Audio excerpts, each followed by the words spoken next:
The last thing I heard before I shut the car door was my stepson's voice, loud and proud, saying, "The greatest wedding gift would be if he disappears from our family forever." Then my wife nodded like it was nothing, like she was agreeing to change the curtains. My hands shook so badly I almost dropped my keys. I stood behind the hallway wall, holding my breath, while the house buzzed with wedding plans and fake smiles. They did not know I was right there. They did not know I had heard every word. And in that moment, one question burned in my chest like fire. If the two people closest to me wanted me gone forever, what exactly were they planning to take from me first? I walked outside like a ghost, quiet and calm, but my heart felt like it was screaming. The air was warm, and the sky was bright, but everything inside me went dark. I sat in my car in the driveway and stared at the front door of the house I had paid for, fixed up, and called home. I watched the curtains move. I imagined them inside, laughing, planning, acting like I was a problem they could erase. My name is Daniel. I am a father. Not a perfect one, but a steady one. I worked hard my whole life. I believe in keeping promises. I believe families should protect each other. That is what I believed, even after I remarried. My first wife, Ruth, died when our son, Eli, was 7. That was the hardest year of my life. Eli and I were like two people holding onto the same rope during a storm. When I met Marissa years later, I thought God was giving us both a second chance. Marissa had a son too, named Kyle. Kyle was 14 at the time. He was smart, sharp, and always watching. I told myself he was just careful because life had been hard. At first, I tried hard to be kind to Kyle. I took him fishing. I bought him a used laptop for school. I helped him with math. He never said thank you, but I did not need thanks. I only wanted peace. The problems did not start with yelling. They started with little things. Kyle would, accidentally, spill juice on my paperwork. He would change the TV channel when I sat down. He would sigh loudly whenever I spoke. Marissa would smile and say, "He is just a teenager. Do not take it personally." Then the wedding talk began. Marissa and I were not planning a fancy wedding. We were already married at the court, quiet and simple. But Marissa wanted a church wedding now, a real celebration, she said. She wanted pictures, flowers, a big cake, music, family, and friends. I agreed because I wanted her to feel loved. I also wanted Eli to see that life could keep going, even after loss. But as the wedding got closer, I started to notice something strange. Marissa and Kyle were not acting like they were planning a family celebration. They were acting like they were planning a takeover. They began to talk about the house in front of guests. "This house is our future," Marissa would say, patting the wall like it belonged to her alone. Kyle would add, "It makes sense for everything to be in Mom's name. It is safer." I would laugh and say, "We are a team. We do not have to be worried." But my laugh started to sound weak even to me. One night, Marissa brought papers to the kitchen table and said, "It is just a simple update. If anything happens to you, the house stays with me. It is normal." I read the papers slowly. The words were heavy and cold. It was not just about, if anything happens. It was about ownership. It was about control. "I need time to think," I told her. Marissa's smile froze. "Why are you acting like I am a stranger?" Kyle, who had been silent, looked at me and said, "Because you do not trust her. That is why." That night, Eli called me from his college dorm. He said, "Dad, are you okay? You sound tired." "I am fine." I lied, because I did not want to worry him. But I was not fine. The next day, I went to the bank to check our accounts, just to calm my mind. The teller told me something I did not understand at first. "Sir, there have been several payments scheduled for wedding vendors, and a new automatic transfer set up to a separate account." "A separate account?" I repeated. "Yes," she said, pointing at the screen. "It is under your household profile." My mouth went dry. I had not set up any separate account. I drove home with a tight chest. I did not storm into the house. I did not yell. I just watched. I listened. I began to notice how Marissa would move her phone away when I walked in. How Kyle would stop talking mid-sentence. How they would whisper in the kitchen, and when I came close, they would laugh too loudly like nothing happened. Then came the moment that changed everything. I came home early from work because my boss let me leave after I finished a big project. I walked in quietly. I heard voices from the living room. The front hall wall blocked their view, but I could see them through the doorway. Kyle's voice was sharp like a knife. The greatest wedding gift would be if he disappears from our family forever. Marissa did not gasp. She did not argue. She nodded. She nodded like she was agreeing about dinner plans. Kyle continued, once it is done, we will be free. Mom, we have to do this the smart way. Marissa said, I know. We just need him to sign. And if he refuses, we handle it another way. I felt like the floor had moved under me. Another way. My mind rushed with scary thoughts.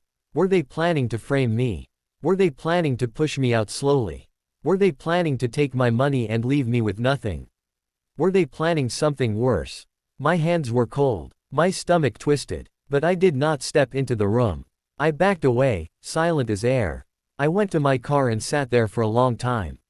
I did not cry. I did not scream. I just stared. I remembered every detail. The words, the nod, the calmness, the way they spoke like my life was an object they could move off a shelf.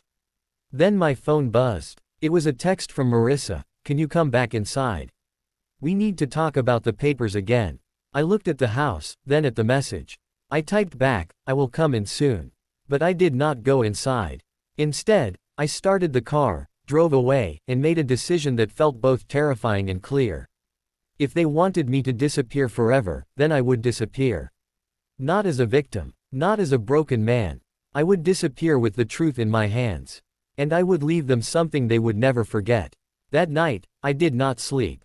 I sat in a small motel room and made phone calls. I called my lawyer. I called the bank. I called a friend who worked in property records. I called my son Eli and told him only one thing. Eli, I need you to trust me. Do not tell anyone where I am. Eli's voice shook. Dad, what is happening? I swallowed hard. I will explain soon. But first, I need to protect us. As I ended the call, my lawyer texted me a message that made my heart pound even harder. Daniel, I found something. There is a legal action in progress that involves your house, and your name might already be targeted. Targeted. I stared at the word until my eyes burned. And then I whispered into the silent room, so this is bigger than the wedding. I did not know yet how deep the betrayal went, but I knew one thing. By the time they realized what I was doing, it would be too late to stop me.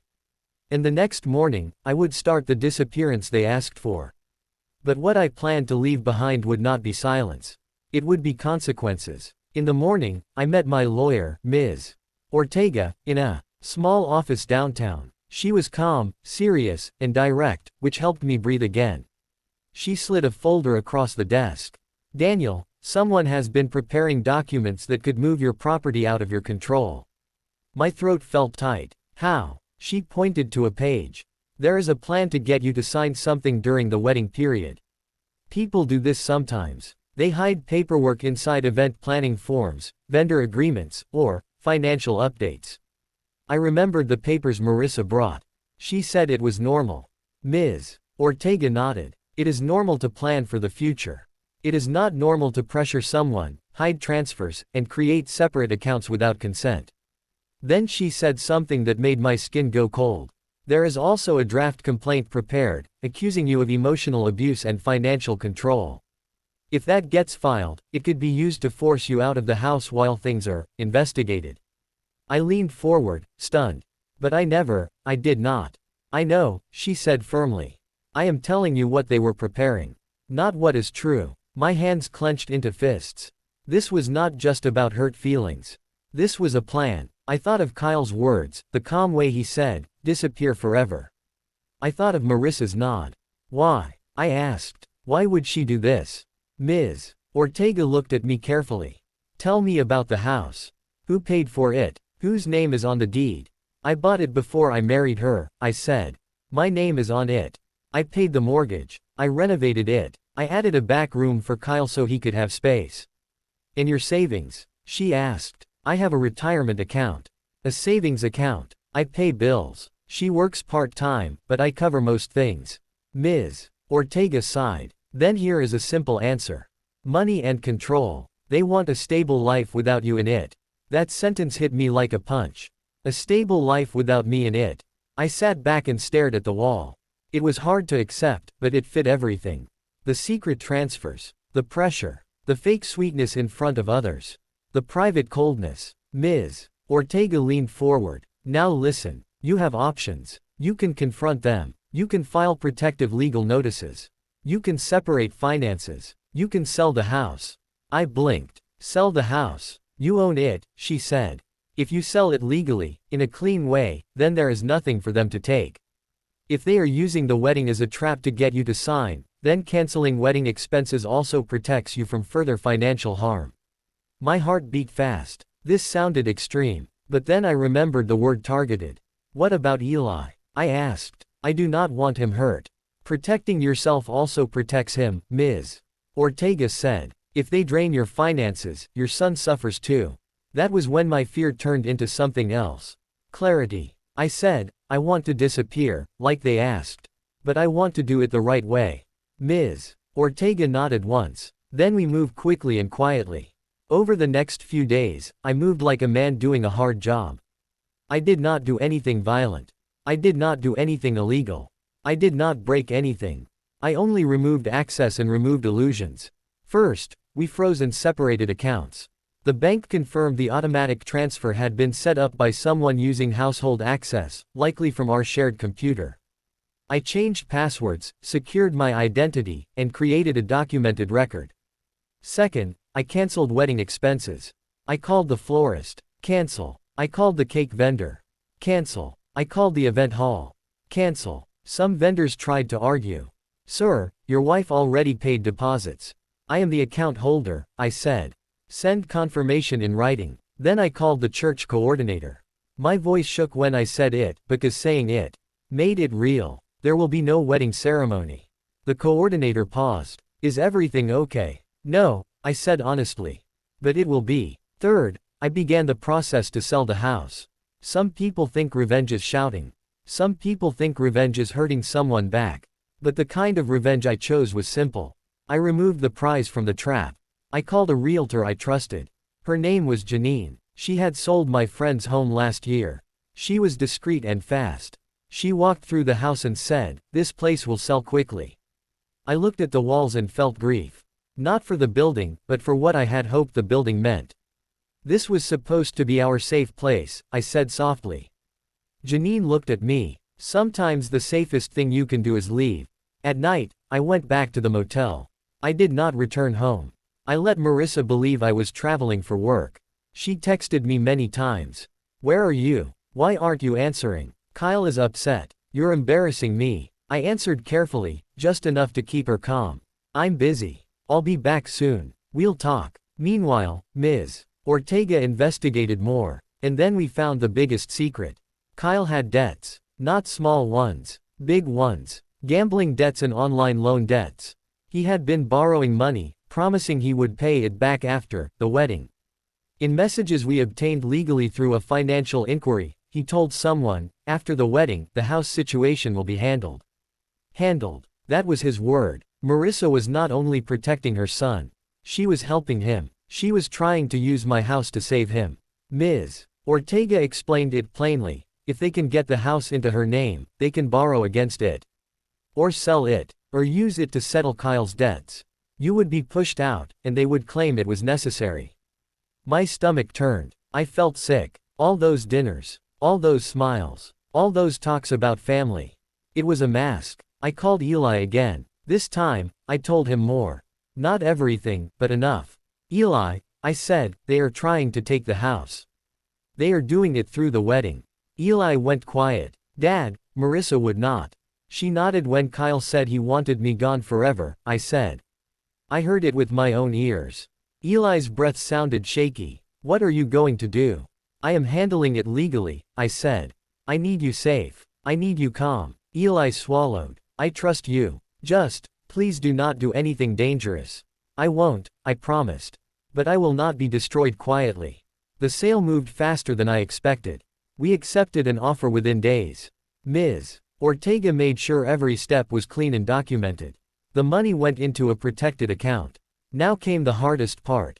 The disappearance. Not a dramatic vanishing. Not running away forever. It was a planned silence. I wanted them to experience the emptiness they asked for, and I wanted them to face the truth without me standing there as their target. So I prepared the empty house. One afternoon, while they were out, I entered with a key. I moved fast and calm. I took only what was mine. My clothes, my documents, photos of Ruth, Eli's childhood drawings, and a small box of letters Ruth had written me when we were young. I did not take Marissa's things. I did not take Kyle's things. I did not steal. I did not destroy. I cleaned the kitchen counter. I turned off lights. I closed curtains. Then I placed one envelope on the dining table. Inside was a simple letter. It said, "I heard you. You asked for me to disappear forever. I am granting your wish. The house has been sold. The wedding is cancelled. The accounts are secured. Do not contact my son. Do not attempt to claim what is not yours. Your choices have consequences." I also left copies of legal notices, prepared by Ms. Ortega, warning them not to harass me or Eli, and informing them that the property sale was complete and final. Finally, I did one more thing. I left the house keys on the table beside the letter. Then I walked out. I stood on the porch for a moment and looked at the yard where I used to water the plants on weekends. I remembered Kyle playing video games while I painted the walls. I remembered Marissa calling the house our blessing. Then I got into my car and drove away. As the sun set, my phone buzzed again and again. Marissa was calling. I did not answer. Kyle was calling. I did not answer. Then a message appeared that made my chest tighten. It was from Marissa, and it was only 3 words. "Where is the house?" I stared at the screen. They were home. They had seen the empty rooms. They had found the letter. And now they understood that the gift they asked for had arrived. But they still did not know the biggest part. They did not know what else I had left behind, legally and carefully, that would make their plan collapse completely. And the moment they learned it, everything would change. The next morning, Ms. Ortega met me again. She looked tired, like she had been working all night. "They contacted my office," she said. "They are panicking." I held my phone in my hand. It kept buzzing. I had turned off most notifications, but the missed calls stacked up like bricks. "What did they say?" I asked. Ms. Ortega opened her notebook. "Marissa claims she does not know why you did this. She says you are confused. She says you are having a breakdown. Kyle called you selfish. He also threatened to expose you if you do not return." I let out a slow breath. "So now they are trying to make me look unstable." "Yes," Ms. Ortega said. "That is common when someone loses control. They try to change the story." I nodded. "What do we do next?" "We stay calm. We stay factual," she said. "And we prepare for retaliation." That word made my stomach drop. Retaliation. I asked, "Do you think they will try to hurt Eli?" Ms. Ortega paused. "If Kyle is desperate because of debt, he may do reckless things. We have already sent a notice. But you should warn Eli again, and you should consider changing locks at any place Eli stays when he comes home." Eli was at college, but he came home for holidays. He still had a room in that house. Or what used to be that house. I called Eli immediately. "Eli, do not answer calls from Kyle. If Marissa calls, do not meet her alone. If you feel unsafe, call the campus security or the police." Eli sounded tense. "Dad, I got messages. Kyle is saying you stole from them." "That is a lie," I said. "I sold what I legally own. And I protected our finances. I will explain everything fully soon." Eli swallowed. "I believe you. But Dad, this is scary." "I know," I said. "But we are going to be okay.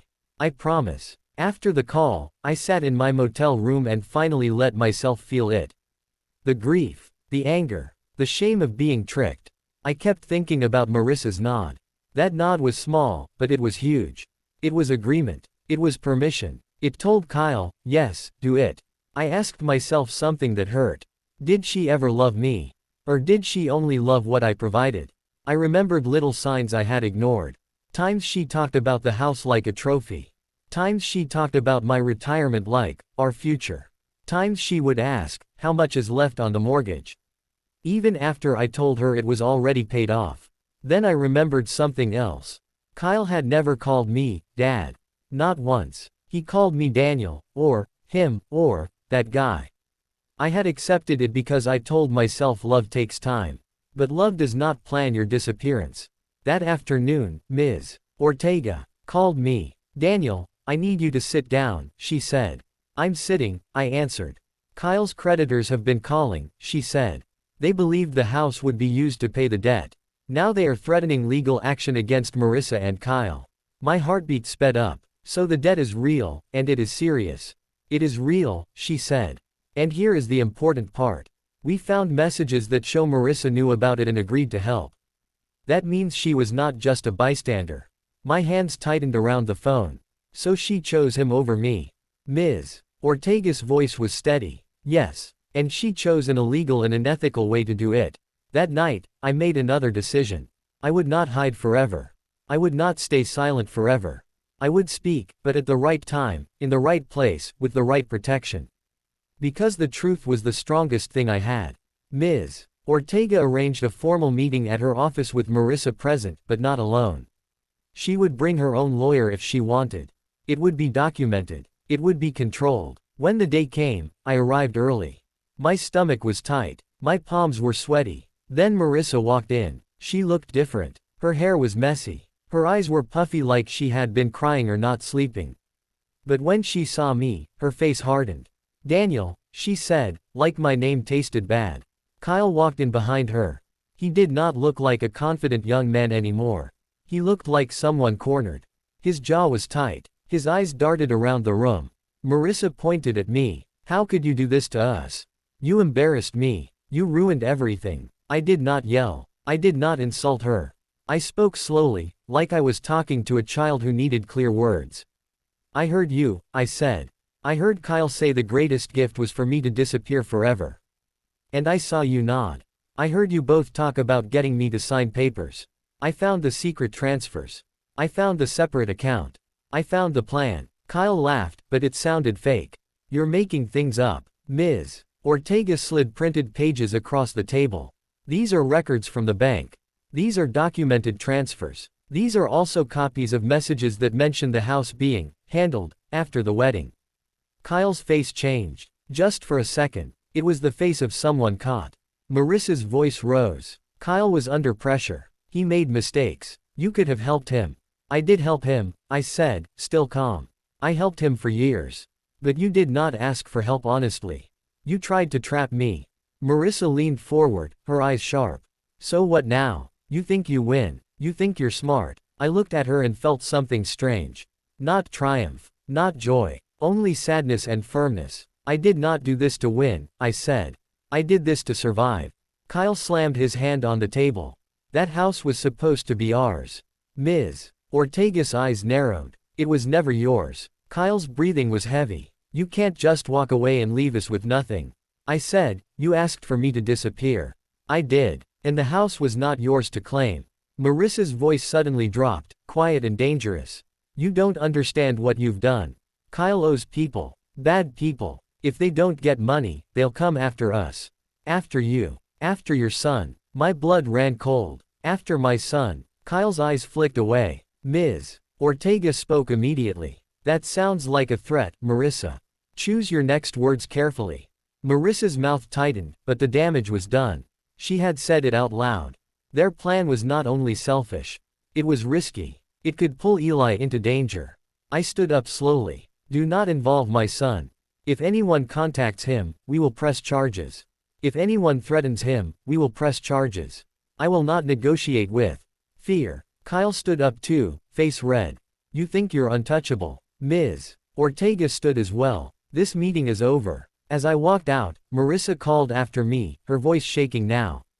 Daniel, please, please, just fix this. I stopped at the door and turned back. I said one sentence, clear and final. You don't fix betrayal by rewarding it. I left the office with my heart pounding. Outside, the sky looked normal. Cars drove by. People walked with coffee cups. The world kept spinning like nothing happened. But my phone buzzed again with a new message. It was from a number I did not recognize. It said, we need to talk about Kyle's debt. You were supposed to be part of the solution. My hands went numb. This was not just family drama anymore. This was real pressure from outside people. And now they thought I still had the house. They thought I still had the money they wanted. I realized then that my disappearance had started something bigger. A chain reaction. And if I did not handle the next steps wisely, someone could get hurt. Especially Eli. I got into my car, locked the doors, and called Ms. Ortega with a shaking voice. They found my number, I said. Kyle's debt people. They found me. Ms. Ortega went silent for one heavy second. Then she said, Daniel, listen carefully. We are going to involve the authorities now. And that was the moment I understood the truth. Kyle and Marissa did not only betray me. They had invited danger into our lives. And now the danger was knocking. That evening, Ms. Ortega helped me file a formal report. We did not exaggerate. We did not guess. We gave facts. Kyle had debts. There were messages about using the house after the wedding. There were threats, direct and indirect. There were unknown numbers contacting me about the debt. There were suspicious account activities. The officer who took the report was serious. He said, "You did the right thing by not trying to handle this alone." Those words mattered because I had been tempted to handle it like a proud man. But pride is not protection. Good choices are protection. After the report, Ms. Ortega looked at me and said, "Now we set boundaries. No contact except through lawyers. And you keep Eli away from this." I called Eli again and told him the truth, fully, in simple steps. Kyle owes money, I said. A lot of money. He and Marissa planned to use my house to pay it. When I sold the house, the plan failed. Now the people he owes are angry. They contacted me, but we are involving the authorities. You must stay alert. Do not meet anyone connected to Kyle. Eli's voice was quiet. Dad, I feel sick. I lived in that house. I ate at the table with them. I know, I said softly. But you did nothing wrong. You're my son. I will keep you safe.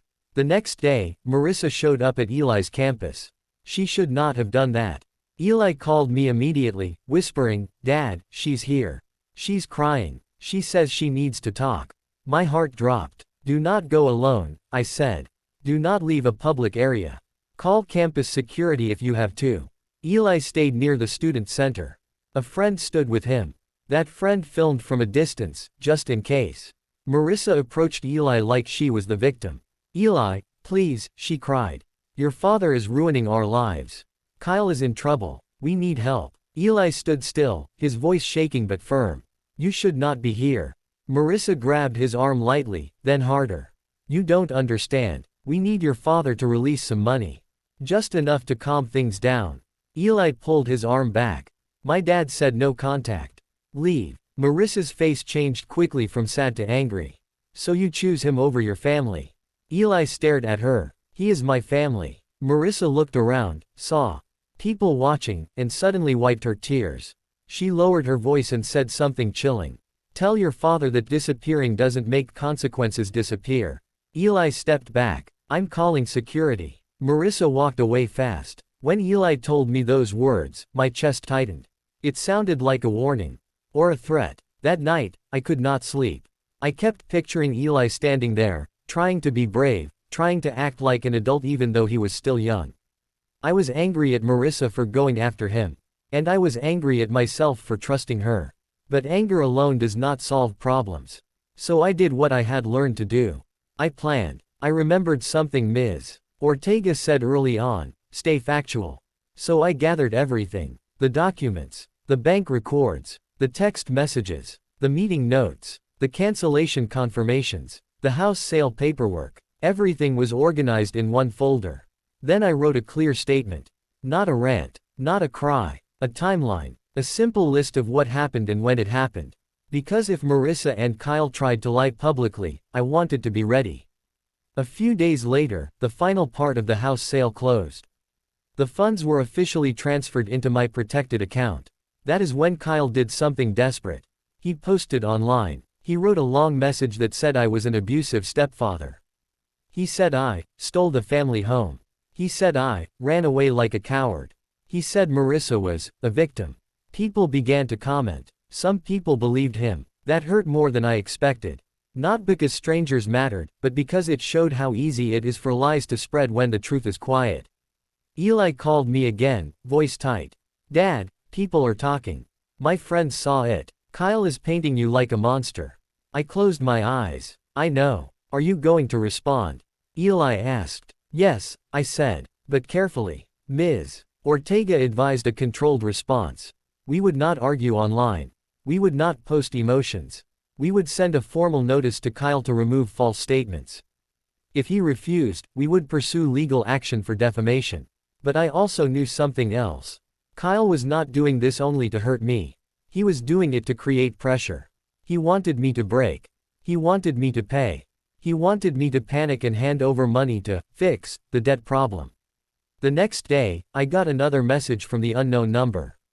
This time it said, "If you don't want your son bothered, you'll cooperate." My blood went cold. That was no longer vague. That was direct. I forwarded it to the officer handling the case. I forwarded it to Ms. Ortega. Then I called Eli and said, "You are coming to stay somewhere safe for a while." Eli protested. "Dad, I have classes. I am not asking," I said gently but firmly. "This is about safety. I will not gamble with you."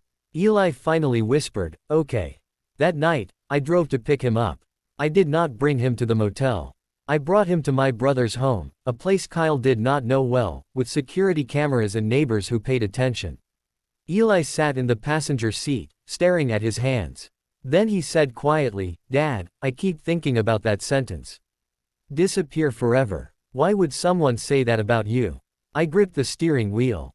Because they wanted what I had, but they didn't want me attached to it. Eli swallowed. So they never really wanted a family. I think they wanted the benefits of a family, I said. Not the love. At my brother's house, Eli went inside. I stayed outside for a moment, looking at the night sky. I wanted to feel relief, but instead I felt heavy. Because this was not over. Kyle was desperate. Marissa was desperate. And desperate people sometimes do reckless things. The next morning, Ms. Ortega called me with urgency in her voice. "Daniel," she said, "the authorities traced the unknown messages. They connect back to one of Kyle's lenders. And there is more." My stomach tightened. "What more?" "Kyle has been telling them you still control the house money and that you promised to pay after the wedding," she said. "He used your name as a guarantee." I felt dizzy. "He used my name?" "Yes," she said. "And that means those lenders believe you owe them too." I leaned against the wall, breathing hard. Kyle had not just tried to steal my house. He had tried to attach my name to his debt, like I was a tool. Ms. Ortega continued, "Daniel, this is the turning point. We can clear your name, but we must act fast. There is going to be a formal confrontation, and it will happen in a legal setting." A legal setting. Court. A hearing. A place where facts matter more than tears. My mouth went dry. Because I knew what was coming. Kyle and Marissa would have to face the truth in front of people who could not be easily fooled. But I also knew something else. Kyle would not walk into that room calmly. And if he felt cornered, he might do something shocking. I looked at the folder of evidence on my table and whispered, "Let him come." Because I was done running. Done hiding. Done being the quiet target. And as the date for the legal hearing was set, one final message arrived on my phone. It was from Marissa. It said, "If you do this, you will destroy Kyle. I will never forgive you." I stared at those words, and I realized the truth was even colder than I thought. She was not begging me to save the family. She was begging me to save Kyle. No matter what it cost me. And now I had to choose what kind of man I would be when the whole truth finally came out. The hearing took place in a plain room with bright lights and quiet chairs. It was not dramatic like a movie. It was serious like real life. Kyle sat beside Marissa. Marissa looked small, but her eyes were still sharp. Kyle looked tired, angry, and scared all at once. His leg bounced up and down like he could not stop it. I sat beside Ms. Ortega. Eli sat behind me with my brother. Eli's face was calm, but I could tell he was holding a storm inside. The judge began by asking simple questions. Who owned the house? Who paid for it? What the wedding money was? What the transfers were? What the debts were? And most importantly, who promised what to whom? Ms. Ortega presented the timeline. She presented the bank records. She presented the canceled vendor confirmations. She presented the house sale documents. She presented the messages about the house being handled after the wedding. Then she presented the threatening messages from the lender. The judge looked at Kyle. "Did you use Daniel's name as a guarantee for your debt?" Kyle's mouth opened, then closed. His eyes flicked to Marissa. Marissa whispered, "Kyle." Kyle swallowed. "I didn't mean for it to get like this." The judge's voice stayed calm. That is not an answer. Kyle's shoulders slumped. Yes, he said. I used his name. A quiet sound moved through the room. Not shouting, just shock. The judge turned to Marissa. Did you know your son was in debt and planning to use this property? Marissa's eyes filled with tears. He's my son, she said. He made mistakes. The judge repeated the question. Did you know? Marissa's voice broke. Yes. Then she added, almost like she could not stop herself, but Daniel wouldn't help. He always acts like everything has to be perfect. That sentence showed the real problem. They thought help meant surrender. They thought love meant giving up your safety. They thought I should pay for Kyle's choices because it was easier than facing the truth. Ms. Ortega stood and said, Your Honor, Daniel did not refuse to help. He refused to be trapped. Kyle and Marissa planned to pressure him into signing property documents during a wedding period, while also moving money without his consent. When Daniel discovered this, he acted legally to protect his assets and his son. The judge nodded slowly. That is what the evidence shows. Kyle suddenly stood up, voice loud. So he just leaves us. He just sells the house and runs. What kind of man does that? I stood too, but I did not shout. I looked at Kyle and spoke in simple, clear words, the kind you can understand even if you are 9. A man who hears you say he should disappear forever, and sees your mother nod, does not feel safe in his own home, I said. A man who finds secret transfers and pressure papers does not feel loved. He feels hunted. Kyle's face twisted. We didn't mean it like that. I looked straight at him. You said it. I heard it. You meant it enough to plan around it. Then I turned to Marissa. Marissa, I said, I would have helped Kyle if you came to me honestly. If you said, my son is drowning, and I'm scared, I would have listened. But you did not come with truth. You came with a trap. Marissa's tears fell. You don't understand what it's like to be a mother. I nodded slowly. I do understand. I am a father. And that is why I protected my son from your choices. The judge ruled clearly. The house sale was legal. The money was mine. Kyle's use of my name as a guarantee was fraud. Marissa's involvement in the plan was documented enough to require legal restrictions. A no-contact order was issued to protect me and Eli from harassment and threats. The lender was warned and investigated for intimidation.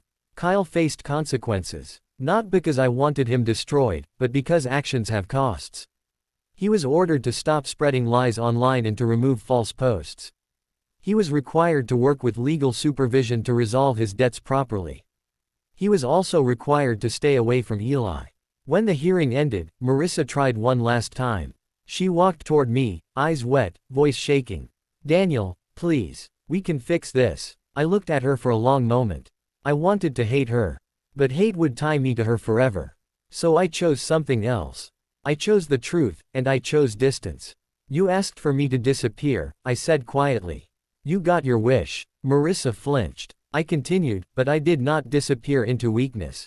I disappeared into safety. And I came back only to make sure you could not hurt my son. Kyle stood behind her, silent now. For the first time, he looked like he understood that clever plans do not always win. Sometimes, they collapse under the weight of their own lies. Eli walked up beside me. He did not look at Marissa. He looked at me. Dad, he said softly, I'm proud you didn't do something crazy. You stayed calm. I placed a hand on his shoulder. That was the point, I said. Noise would have given them a story. Facts gave us protection. We rebuilt our life slowly. I rented a modest apartment near Eli's campus so he could visit easily. I did not buy another big house right away. Not because I was afraid, but because I was wiser. Eli started to heal too. He stopped blaming himself for not noticing sooner. He focused on school again. He learned an important lesson early in life. Sometimes the people who smile at you are still capable of betrayal. As for Marissa, she moved in with a relative. She tried to contact me a few times through others, but the legal boundaries held. Kyle's debts did not vanish. He had to face them step by step. He took a job. He learned that shortcuts can turn into traps. Months later, Eli asked me a question while we ate dinner in my small kitchen. Dad, he said, do you ever regret selling the house? I thought about it carefully. I regret trusting the wrong people, I said. But I do not regret protecting myself. That house was only a building. My peace is worth more than any building. Eli nodded slowly. And the wedding? I gave a small, tired smile. A wedding without respect is just a party with a lie inside it. That was the life lesson I learned, and I want anyone listening to learn it too. If you hear betrayal clearly, do not explain it away. If your instincts warn you, listen. Silence can be dangerous when it lets other people write your story. Courage is not always loud. Sometimes courage is paperwork, evidence, and walking away before you are destroyed. Kyle asked for me to disappear forever.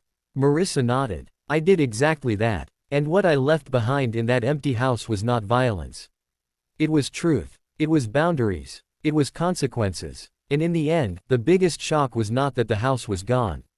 The biggest shock was that I finally chose myself and my son over a family that only wanted what I owned.